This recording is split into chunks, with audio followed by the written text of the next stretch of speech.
Hi, everybody. We'll get started in just a few moments.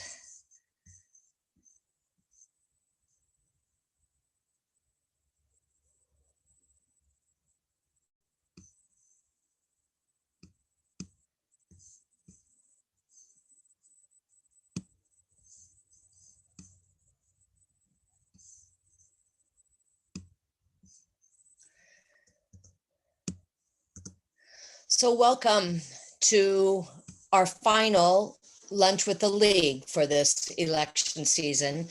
I'm Julie Rodewald, the Voter Service Director for the League of Women Voters of San Luis Obispo County, and welcome. Just a reminder that the League is nonpartisan, which means we do not support or oppose political parties or candidates. And our mission is to protect the right to vote and encourage civic engagement. And these, I think we had 12 or 13 of these lunches. It was our effort to help our citizens register, learn, and vote. If you're just joining us for the first time, just a reminder to submit your questions in chat or Q&A. We are recording our sessions, so they'll be available on our website, on YouTube, Facebook. And I want to give a shout out once again to all the people who have helped put this together. Certainly our co-presidents, Ann Havlick and Cindy Marie Absey, for allowing us to go forward with this project. And then all the behind the scenes support, Dave Humphreys, Glenn Silloway, Laura Albers, and Jordan Blackera. Couldn't have done it without you, even though I'm the face and the voice that you hear. So today we're going to talk about finishing the election. It was just under 6 days ago. And I wanted to show you some numbers first. So we started counting, released results after 8 o'clock on last Tuesday, and then counted those ballots that had come in from the Voter Service Center. So on election night, there were about almost 118,000 ballots counted. 74, a little over 7,400 voters went to the Voter Service Centers. The rest voted, turned in their vote by mail ballots, either in person or by mail. But there are some ballots remaining. We still have 127 ballots that need to be duplicated. The last count after election night was that there were about 700,000 vote by mail ballots that still had to be processed. And then the provisionals, there were about 2,362 of those. So if you look at that total, once we add those all up, if all those ballots get counted, we'll have over 168,000 ballots that were counted for this election. And I want to highlight how historic that turnout is. If we actually reach that 168,000, which is a little questionable because not every provisional ballot will be eligible to be counted. And there will be some of the vote by mail ballots that maybe couldn't be cured because they weren't signed or there was a signature mismatch. But look at the last 4 presidential elections. In 2008, we had, you can see that the number of registered voters has continued to increase. It was almost 23,000 more than in 2008. And the difference in voters is just amazing. For us to get near 90%, possibly even over 90% in San Luis Obispo County is just amazing. You can see that the percentages have usually run in the mid to low 80s. Is always something that, we would strive for 100% turnout, but to be able to top out at 90%, I think is just, it just tells you how many people were engaged in this election. And then I also wanted to show you the turnout percentage by age, because I think that this is really interesting. There was an editorial in the Tribune that talked about how the young people just weren't turning out to vote. And if you look at the turnout as of last Monday, the turnout percentage as of last Monday, you can see it was very low, 44% in the 18 to 34-year-olds. And then obviously as the age groups got older, that turnout increased. But look at it after November 6th, and these numbers will go up a little bit. It jumped up to 72% to 18 to 34-year-olds, 35 to 44, 83, 87%, 91, 93%. I mean, it's just amazing to see that kind of turnout increase amongst our young voters. And certainly that's where the greatest increase was in those last 2 days. So they were waiting longer to cast their ballots than those of us who had already cast our ballots early on in the process. So let's talk about what's happening now, finishing the election. The official canvass process is a very important part of the conduct of any election. And the purpose is to ensure that every eligible vote is counted and that the final official results are accurate. There is a prescribed timeline. It begins on election day +1, so the day after the election, and continues daily, Monday to Friday, until it's completed. And it must be completed in 30 days. And it's also a public process. It's definitely open to the public. The challenge this year is how do we allow observers in, you know, there has to be a restriction on the number just because there's not room, physical room for everybody in the office, but it is a public process and it's open to the public. And you can follow the status of the canvass. And here's what you'll see if you go to slowvote.com. It updates you on how many ballots are remaining, when the next counting is going to be, what they're working on right now, when they'll start working on things as they come up. So if you're interested in following the canvass, it's great to go to slowvote.com and you'll get these updates. It also tells you the number of remaining ballots and the counting schedule. And as you can see, they counted ballots on Friday, and they're also counting ballot morning. So after every count, they'll update the unofficial results will be updated, and then they'll also update how many ballots are remaining to be counted. So it's a great resource. We do have some contests that are close. A couple of the school bond measures are just slipped below 55%. So it's going to be important to those that are interested in those elections to follow to see how many ballots are left to count. So the first step in finishing the election is to process and count all the remaining vote by mail ballots. Like I said earlier, there were about 48,000 that were remaining after election night. That number will increase because remember that ballots that are postmarked by November 3rd and received by November 20th are still valid to be counted. And then vote by ballots turned into any county in California. So there may be a lot of ballots that were turned in at other counties on election day that will just now be getting to the San Luis Obispo County Elections Office. So we won't know those numbers until they actually arrive in the office. Just a reminder that it's a very time-consuming process. Vote by mail ballots have to go through signature checking. If there's a signature mismatch or a ballot is not signed, they have to send out signature cure letters. And again, anybody who receives a signature cure letter has the opportunity to fix that, to say, yes, this is my signature, or this is the signature that should have been on the ballot. But they have to do it.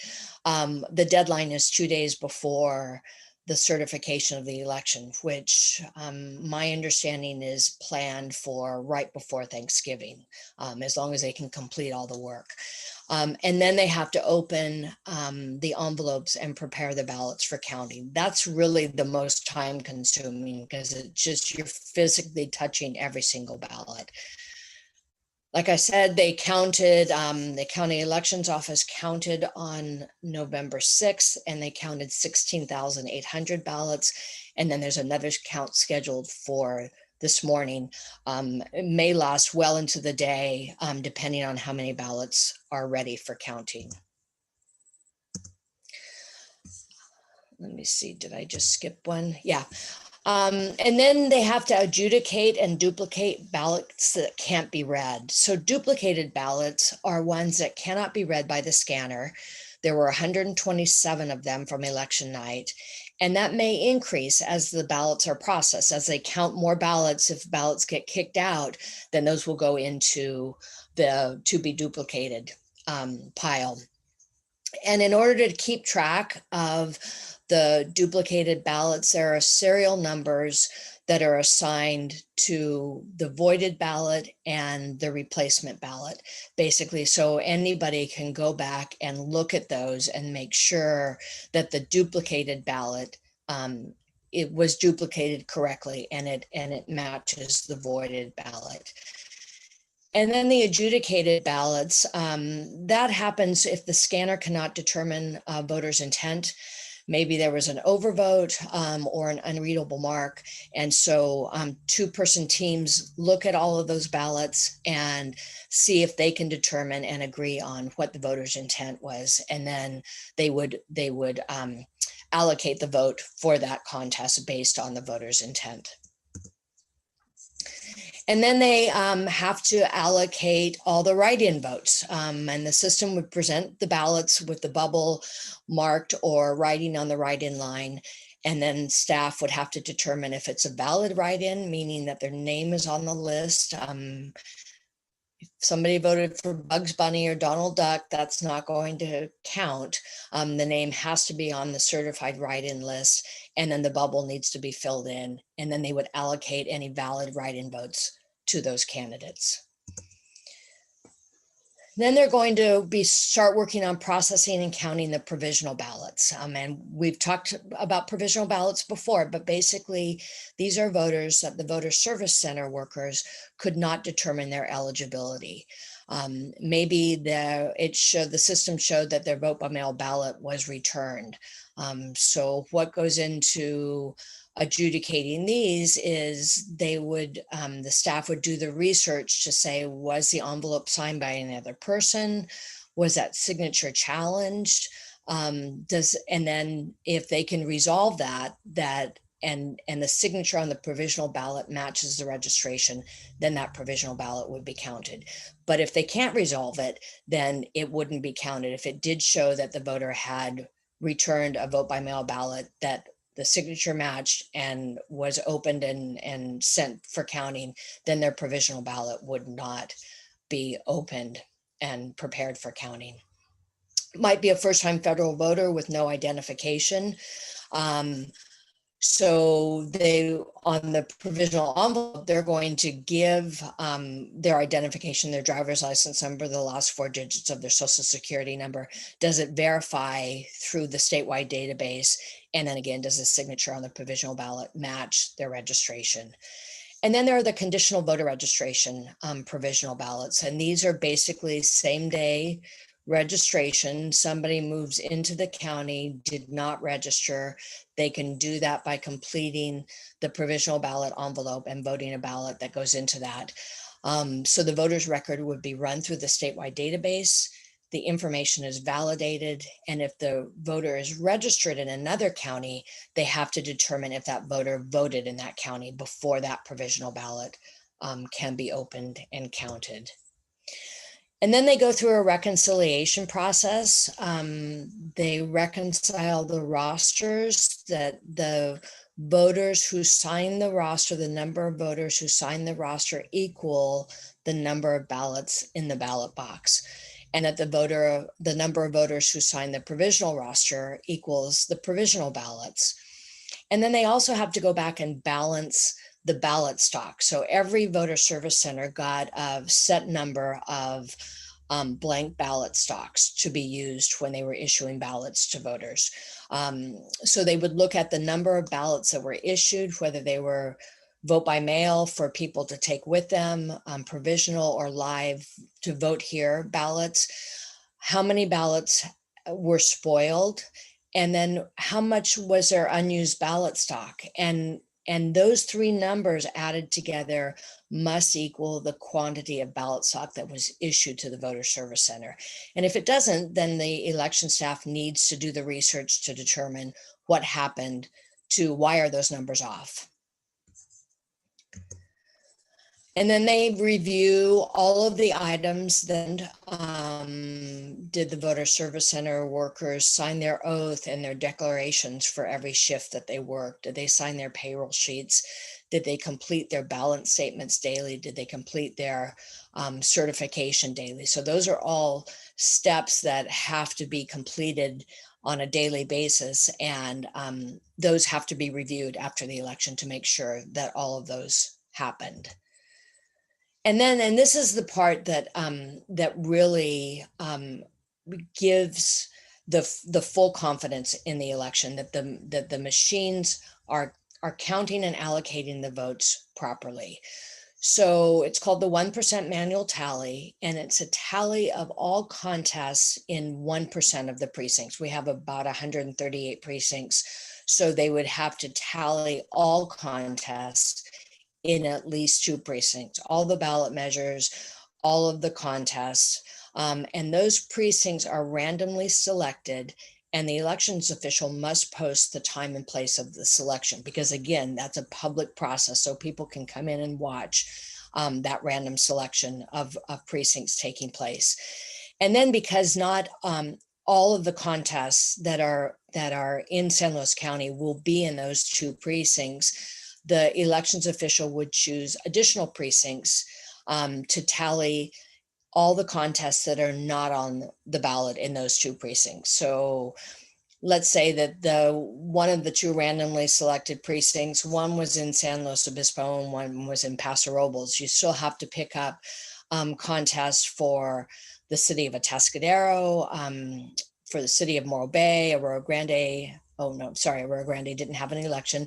Pismo Beach, Grover Beach. So you'd have to pick up all those city elections plus any school district elections that weren't in those other 2, were not in those other 2, and all of the special districts, the community services districts, Port San Luis Harbor District, things like that would have to be picked up in those additional precincts.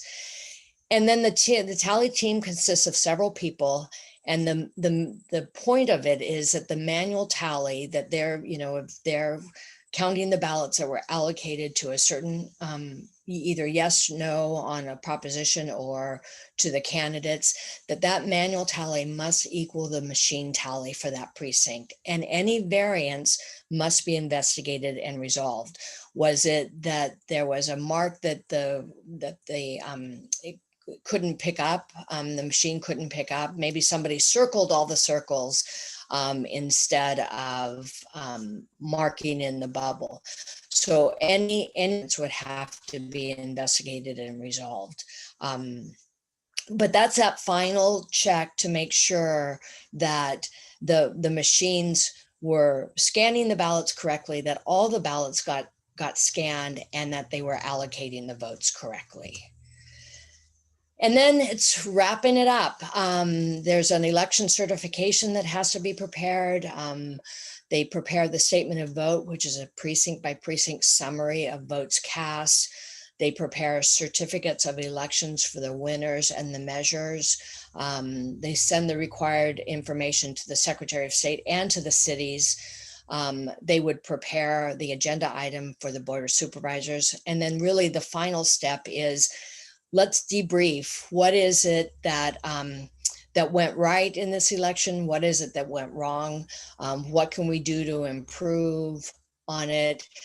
And then sigh of relief, hopefully get some sleep, and then get ready for the next one.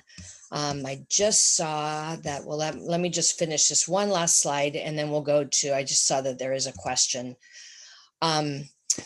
So this is our final lunch with the league for 2020. The election is getting close to being put to bed.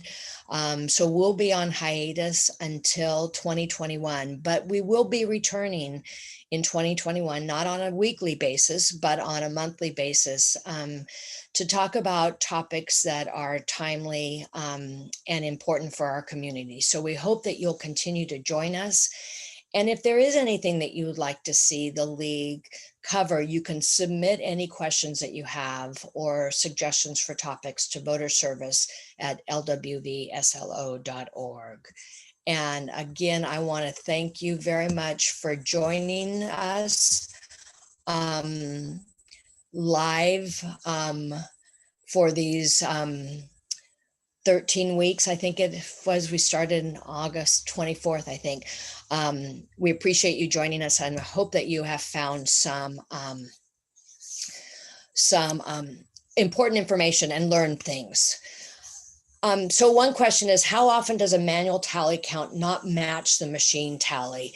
I can tell you that when I was working in that in the county clerk's office, when I was the county clerk, it would not happen very often, but when it did, it was typically because there was a ballot that hadn't been counted.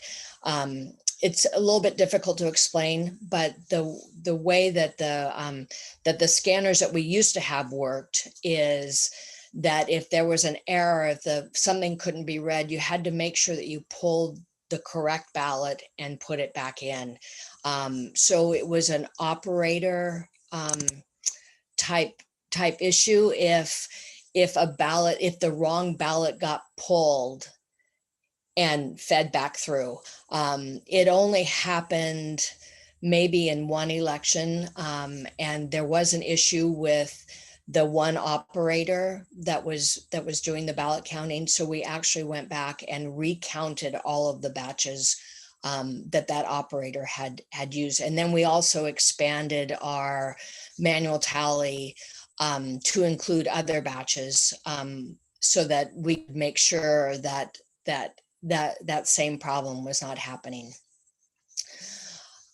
Question, do you think the voter service centers will be used going forward with our elections, or will the neighborhood precincts be used again? I think that's the big question, that once this election is certified, that the county clerk and his staff will have to consider. There were, obviously this model was kind of forced on us because of the COVID-19 pandemic, as a way to reduce exposure to both our voters and our poll workers, and the concern over whether or not we could get enough poll workers to staff our typically 138 precincts.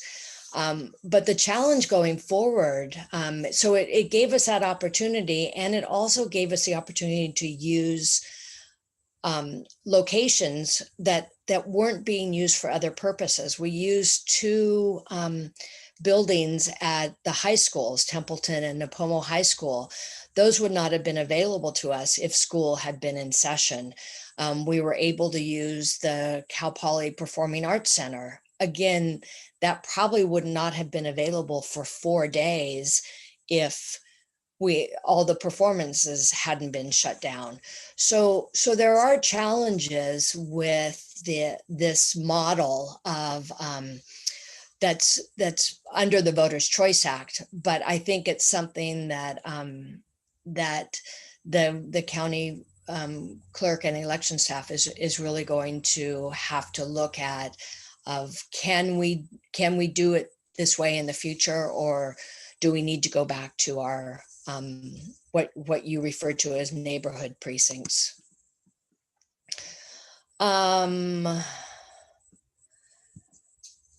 So just a couple of comments. It's nice to know, somebody said that I think we all have a better understanding of the work it takes to make this happen. And that's one of the things that I really want to stress. people all over. I mean, you've seen it if you've been watching the news at all. All over this country, there are election workers that have worked so hard to get things ready for election day, and now they're doing the rest of the work that has to be done for the elections to be certified wherever they are.